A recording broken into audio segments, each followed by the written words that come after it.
Dans une période où les finances des clubs sont mises à mal, il est crucial pour les clubs de faire confiance aux jeunes joueurs. Et qui de mieux pour le Real Madrid que Martin Odegaard, celui qui a disputé son premier match à 15 ans avec sa sélection nationale. Comme vous l'avez compris, aujourd'hui on va se pencher sur un des hommes qui représente l'avenir du Real Madrid et de la Norvège.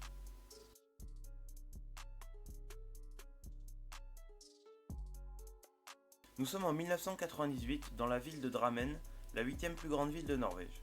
Un beau jour d'hiver, le 17 décembre, un prodige naquit. Il s'agissait de Martin Odegaard. Son père était un ancien footballeur professionnel. Il lui a donc transmis sa passion du football dès son plus jeune âge. Il fonda d'ailleurs une section de football dans un club de sa ville natale, le Drammen Strong, où le Norvégien y restera de ses 6 ans jusqu'à ses 10 ans. Quelques années après avoir commencé le football, il rejoint l'académie de formation du club professionnel de Strømsgodset, qui se situe actuellement en première division norvégienne. Il se fait rapidement surclasser de quelques catégories. Très peu de temps après son arrivée au club, il jouait déjà avec les moins de 16 ans alors qu'il était âgé de seulement 12 ans. À l'occasion d'un tournoi national des équipes de moins de 16 ans, un de ses anciens entraîneurs déclara: Les meilleurs joueurs du pays étaient réunis pour ce tournoi entre top clubs. Ça n'était clairement pas la première fois qu'il étonnait ses adversaires et les spectateurs. Il était 3 ou 4 ans plus jeune que les autres. C'était impossible de ne pas réaliser que nous assistions à quelque chose hors du commun. L'année suivante, en 2012, il est promu chez les professionnels pour les entraînements alors qu'il n'avait que 13 ans. Il fait ses débuts avec l'équipe première la même année, durant un match amical de milieu de saison face aux rivaux locaux Mjøndalen. Odegaard a d'ailleurs dû continuer l'école obligatoire durant sa formation, car il n'était pas considéré encore comme un joueur professionnel. Malgré ça, il signe enfin son premier contrat professionnel d'une durée de 1 an, et il fait sa première apparition en championnat face à Ålesund le 13 avril 2014, et âgé de seulement 15 ans et 118 jours, il devient le plus jeune joueur de l'histoire du championnat norvégien, ainsi que le plus jeune buteur quelque temps après. Il a donc réussi à s'imposer en tant que titulaire indiscutable dans son club de Strømsgodset, et réalisera 5 buts et 6 passes décisives sur un total de 23 matchs en une saison. Il est rappelé en équipe première le 30 septembre 2014 à l'occasion des matchs de qualification pour l'Euro 2016 face à Malte et à la Bulgarie. Le 13 octobre 2014, il entre en jeu à la 64e minute face à la Bulgarie, devenant ainsi le plus jeune joueur de l'histoire des phases de qualification de l'Euro, à l'âge de 15 ans et 300 jours. Ça avait d'ailleurs fait énormément de bruit à l'époque partout en Europe et on parlait déjà de lui comme le futur meilleur joueur du monde.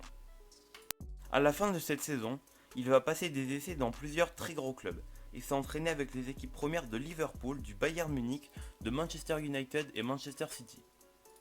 Finalement, il restera au Real Madrid pour s'entraîner pendant l'intersaison norvégienne puisqu'il était encore en contrat avec son club.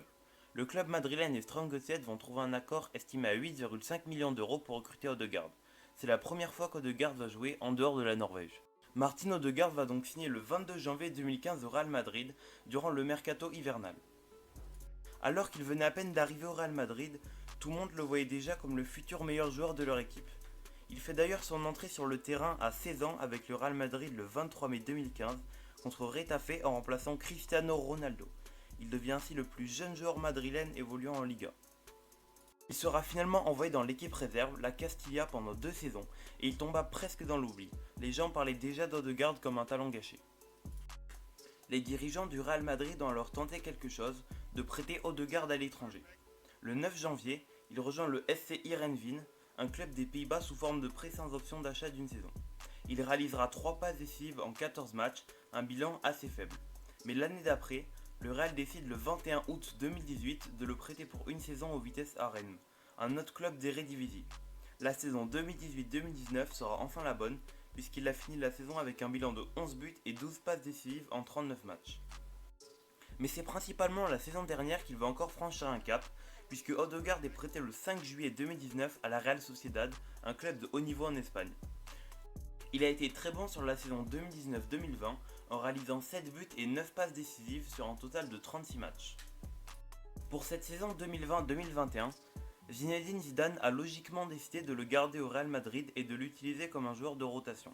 Au moment où je tourne cette vidéo, il a disputé seulement 3 matchs mais sur 5 possibles, même s'il n'a encore jamais fait un match du début à la fin au Real Madrid. Il est d'ailleurs considéré désormais comme intransférable, preuve de confiance par l'entraîneur français pour le Norvégien. En résumé, Odegaard est un joueur qui a explosé très jeune et qui est sûrement arrivé un peu trop tôt au Real Madrid, avec beaucoup de pression sur les épaules. Il est donc tombé très vite dans les oublis pendant presque 3 ans, mais il s'est bien entraîné avec les jeunes et aux Pays-Bas en prêt. Il a donc mis du temps avant de pouvoir commencer à jouer sérieusement au Real Madrid, mais il est désormais prêt à montrer à Zidane qu'il peut compter sur lui et de même pour la sélection norvégienne où il est titulaire. Sa valeur marchande est d'ailleurs aujourd'hui estimée à environ 45 millions d'euros. Du côté de ses points forts, il est doté d'une très grande qualité de dribble, de passe et de technique. En revanche, ce n'est pas un joueur très athlétique, car même s'il est relativement rapide, il n'est pas très fort physiquement et sa détente est assez mauvaise. Pour combler avec son jeu de passe, il a une très bonne vision du jeu et sa capacité à prendre les bonnes décisions saute directement aux yeux quand on le voit jouer.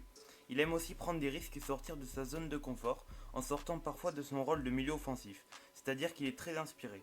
C'est d'ailleurs principalement grâce à ça qu'il arrive à mettre autant de buts. Il est capable de récupérer un ballon, de bien le donner puis de rôder autour de la surface pour faire trembler les filets ou en faire une passe décisive. Mais un des facteurs qui pourrait poser des problèmes à Odegaard, c'est le fait qu'il soit très polyvalent.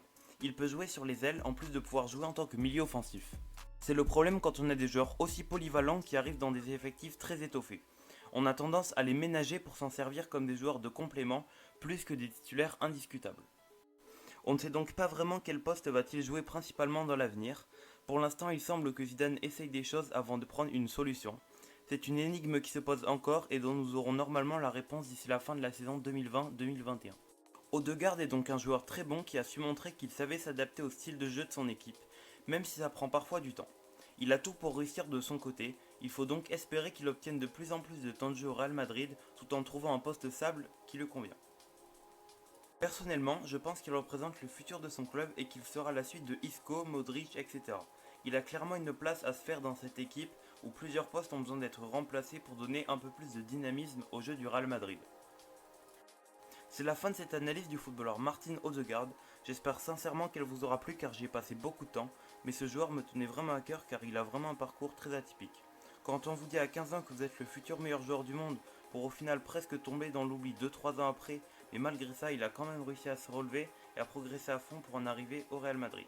En tout cas, si vous avez aimé la vidéo, pensez bien à vous abonner, à mettre un pouce bleu sur cette vidéo, ça m'aide énormément et c'est très motivant. Ciao, on se retrouve pour une prochaine vidéo.